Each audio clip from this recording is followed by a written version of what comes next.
साध संगत जी, प्रेम से कहना धन निरंकार जी। एक नई साखी के साथ स्वागत है आप सभी का आपके ही अपने चैनल पर। आज की साखी का विषय है खुद को पहचानिए। तो चलिए सुनते हैं आज की ये साखी। साध संगत जी, एक बार की बात है कि बाज का एक अंडा मुर्गी के अंडों के बीच में आ गया। कुछ दिनों के बाद उन अंडों में से बच्चे निकले। बाज का बच्चा भी उन्हीं में से एक था। वो उन्हीं के बीच में बड़ा होने लगा। वो भी वही करता जो बाकी मुर्गी के बच्चे करते थे। मिट्टी में इधर उधर खेलता, दाना चुगता और दिन भर उन्हीं की तरह चूं चूं करता। बाकी मुर्गी के बच्चों की तरह वो भी बस थोड़ा सा ही ऊपर उड़ पाता था और पंख फड़फड़ाते हुए नीचे आ जाता। फिर एक दिन उसने एक बाज को खुले आकाश में उड़ते हुए देखा। बाज बड़े ही शान से बेधड़क उड़ रहा था। तब उसने बाकी के चूजों से पूछा कि इतनी ऊंचाई पर उड़ने वाला वो शानदार पक्षी कौन है। तब मुर्गी के बच्चों ने उसको कहा, अरे वो बाज है, पक्षियों का राजा। वो बहुत ही ताकतवर और विशाल है, लेकिन तुम उसकी तरह नहीं उड़ सकते क्योंकि तुम तो एक मुर्गी के बच्चे हो। अब बाज के बच्चे ने इसे सच मान लिया और कभी भी वैसा बनने की कोशिश नहीं की। वो बिना अपनी ताकत जाने ही चूजों की तरह रहकर अपनी जिंदगी बिताने लगा। एक दिन ऊपर उड़ने वाले बाज की नज़र उन चूजों के झुंड पर पड़ी। उन्होंने देखा कि इन चूजों के झुंड में से एक बाज, जो कि चूजों की तरह ही हरकतें कर रहा है, थोड़ा सा ऊपर उड़कर फड़फड़ाकर नीचे गिर रहा है। बाज को उस पर तरस आ गया और बाज उसके पास जाकर कहने लगा, तू तो बाज है, तू इन मुर्गी के बच्चों के बीच में रहकर क्या कर रहा है? तू भी तो मेरी तरह ऊपर ऊंची उड़ान भर सकता है। लेकिन मुर्गी के बच्चों के बीच में बैठा हुआ बाज का वो जवान बच्चा इस बात को मानने को तैयार ही नहीं था। वो कह रहा था कि मैं तो चूजा हूँ और मुझ में इतनी ताकत नहीं कि मैं तुम्हारी तरह ऊंची ऊंची उड़ानें भर सकूं। तब बाज से रहा नहीं गया। उसने उस चूजों के बीच में रहने वाले बाज के बच्चे को उसकी काबिलियत दिखाने के लिए उसे समझाने की कोशिश की कि देख, तेरे पंख भी मेरी तरह फैलते हैं, चल तू मेरे साथ, तू उड़ना शुरू कर। लेकिन वो बाज का बच्चा फिर भी नहीं माना। तो बाज ने चूजों के झुंड के बीच उस बाज के बच्चे को अपने पैर और चोंच से उठाकर ऊपर आसमान की ऊंचाइयों में वो ले गया और उस ऊंचाई से ही उसने उस जवान बाज के बच्चे को छोड़ दिया। छूटते ही वो जवान बाज का बच्चा चिल्लाते हुए नीचे की ओर गिरने लगा। तभी बाज ऊपर से जोर से चिल्ला चिल्ला कर कहने लगा, तू बाज है, तू बाज है, तू अपने पंखों को फैलाकर तो देख, तू नीचे गिरता जा रहा है और नीचे गिरते ही तेरी मौत हो जाएगी। इसीलिए तू अपने आप को पहचान, तू अपनी ताकत को पहचान। तेरे उड़ने का दायरा मुर्गी के बच्चों से कहीं ज़्यादा है। उस बाज की आवाज़ सुनकर और खुद को ज़मीन की ओर गिरता हुआ देखकर बाज के बच्चे ने जैसे ही अपने पंख फैलाने की कोशिश की तो उसके पंख पूरी तरह से फैल गए और जैसे ही उसने पंखों को हिलाया वो ऊपर की ओर उड़ने लगा और आखिर आसमान की ऊंचाइयों पर वो अपनी उड़ान भरने लगा। तब जाकर उसको अपनी काबिलियत का एहसास हुआ। साध संगत जी, हम जीवात्माओं को भी परमात्मा ने मालिक तक पहुंचने की ऐसी ही उड़ान, ऐसी ताकत बख्शी हुई है कि अपनी उड़ान से अपनी आत्मा को हम रूहानी मंडलों की ऊंचाई पर ले जा सकें। लेकिन हमने अपना दायरा उन चूज़ों के जैसा कर दिया है। एक बार अगर हमने अपनी ताकत को, अपनी प्रतिभा को, अपनी क्षमताओं को पहचान लिया तो फिर हमें उन बुलंदियों तक पहुंचने से कोई रोक नहीं सकता।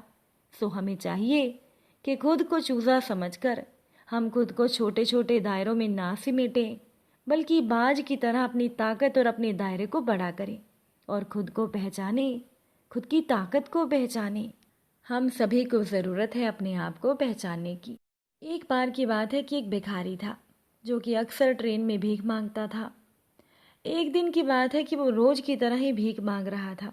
तभी उसे ट्रेन के अंदर एक सूट बूट वाला व्यक्ति दिखा, जिसे देखकर भिखारी को लगा कि ये मुझे भीख में ज़रूर कुछ अच्छा देगा। इसके बाद वो भिखारी उस व्यक्ति के पास चला गया और उससे भीख मांगने लगा। भिखारी ने उसको कहा, सेठ कुछ दो ना। सेठ ने कहा, तुम कौन हो? भिखारी कहने लगा, मैं भिखारी हूँ, मुझे कुछ भीख दे दो। सेठ ने भिखारी को कहा, अगर मैं तुम्हें भीख दूंगा तो बदले में तुम मुझे क्या दोगे? भिखारी को समझ में नहीं आया। वो सेठ से बोला कि सेठ जी, मैं भिखारी हूँ, भला मैं आपको क्या दे सकता हूँ? सेठ ने कहा, भाई तुम भिखारी हो पर मैं तो व्यापारी हूँ। मैं तब तक किसी को कुछ नहीं देता जब तक उसके बदले में मुझे कुछ मिल ना जाए। उसके बाद सेठ का स्टेशन आ गया और वो उतर गया। लेकिन उसकी कही हुई बातों से भिखारी सोच में पड़ गया। सोचने लगा कि क्या इसीलिए मुझे कम भीख मिलती है, क्योंकि वो भीख के बदले लोगों को कुछ देता नहीं है। फिर भिखारी ने सोचा कि मैं तो भिखारी हूँ, मैं किसी को क्या दे सकता हूँ। यही सोच सोच कर भिखारी परेशान हो गया। तभी उसने देखा कि उसके आसपास काफ़ी सुंदर फूल लगे हुए थे। उसके दिमाग में एक योजना आई कि क्यों ना भीख के बदले मैं लोगों को फूल देने लगूं। अगले दिन से भिखारी ने भीख के बदले लोगों को फूल देना शुरू कर दिया, जिससे कि खुश होकर भिखारी को ज़्यादा भीख मिलने लगी। एक दिन उसे फिर से वही ट्रेन सेठ में दिखाई दिया। वो सेठ के पास गया और सेठ से कहा, सेठ जी, आज मेरे पास आपको देने के लिए कुछ है। तो उसने सेठ को सुंदर फूल दिए। सेठ को फूल बहुत पसंद आए, जिससे खुश होकर सेठ ने भिखारी को कुछ पैसे दिए और कहा कि अब तो तुम भी मेरी तरह व्यापारी बन गए हो। ऐसा कहकर सेठ अपने स्टेशन पर उतर गया। लेकिन सेठ की कही हुई बातों का भिखारी मतलब समझ नहीं पाया। एक बार फिर से भिखारी के दिमाग में बहुत सारे सवाल दौड़ने लगे। उसके बाद वो भिखारी स्टेशन पर कभी दिखाई ही नहीं दिया। काफ़ी दिन बीत गए। तकरीबन 1 साल के बाद दो व्यक्ति सूट बूट में आमने सामने बैठे थे। तभी एक ने दूसरे को कहा, साहब क्या आपने मुझे पहचाना? उस पर दूसरे ने कहा, नहीं भाई, मैंने तो तुम्हें नहीं पहचाना। कौन हो तुम? लगता है हम पहली बार मिल रहे हैं। इस पर पहले वाले ने कहा, नहीं साहब, हम तीसरी बार मिल रहे हैं। तब दूसरे ने कहा, क्या आप मुझे याद दिलाएंगे कि हम पहले 2 बार कब मिली हैं? इस पर पहले ने कहा, साहब मैं वही भिखारी हूँ जिसे आपने भीख के बदले में कुछ देने के लिए कहा था। वो हमारी पहली मुलाकात थी। दूसरी बार आपने मुझे कहा था कि मैं जो अब भीख के बदले फूल दे रहा हूँ, जिससे कि मैं अब आपकी तरह व्यापारी बन गया हूँ। आपकी वही बात मेरे दिल में घर कर गई और मैंने खुद को ही सवाल किया कि मैं भिखारी कब तक बना रहूँगा। उसके बाद मैं फूलों का व्यापारी बन गया और आज मैं अपने व्यापार के सिलसिले में ही शहर जा रहा हूँ।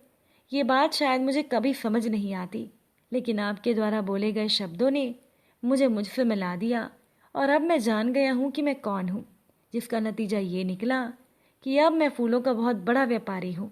आपने मुझे पहली मुलाकात में प्रकृति का नियम समझाया कि हमें तभी कुछ मिलता है जब हम उसे कुछ देते हैं। लेन देन का नियम जो आपने मुझे समझाया, ये सच में काम करता है। लेकिन उसके बाद भी मैं खुद को हमेशा भिखारी समझता रहा। अगर आपने मुझे दूसरी मुलाकात में ये एहसास न करवाया होता कि मैं एक व्यापारी हूँ। और हमारे प्राचीन इतिहास में भी ऋषि मुनियों ने स्वयं को जानने पर सबसे ज़्यादा जोर दिया है। साथ संगत जी, अब ये तो केवल समझ की ही बात है।